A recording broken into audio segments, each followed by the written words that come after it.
But the big talking point this morning is the new tariffs announced by the United States on 14 countries. Let's get in Dhea for all the latest developments from the White House in our latest segment, Trump Watch. A busy day on the global front with new U.S. policies, high-level meetings and market reactions driving today's news. President Trump has unveiled a sweeping first wave of higher U.S. tariffs targeting countries from Asia to Europe. In a push for new trade deals, the president announced tariffs ranging from 25% to 40% on goods from Japan, South Korea and a dozen of other countries.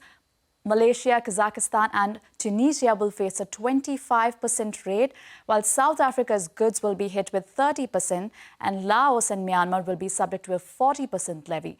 Other nations on the list include Indonesia at 32%, Bangladesh at 35% and Thailand and Cambodia at 36%.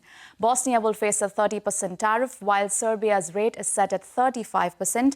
Important to note here is that US maintains the August 1st cutoff date. It is not a new deadline but an outer limit for countries to speed things up. But even as a deal with India is awaited, the president hinted saying it will be done soon. Listen in. If they call up and they say, would like to do something a different way, we're going to be open to that. But essentially, that's the way it is right now, yeah. Are the tariff letters that you sent today final offers, or are they negotiable? More or less final offer. We've made a deal with United Kingdom. We've made a deal with China.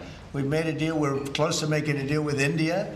Others we met with, and we don't think we're going to be able to make a deal, so we just send them a letter. If you want to play ball, you have to. This is what you have to pay. So, as far as I'm concerned, we're done. We're sending out letters to various countries telling them how much tariffs they have to pay. Some will maybe adjust a little bit, depending if they have a cause. We're not going to be unfair about it.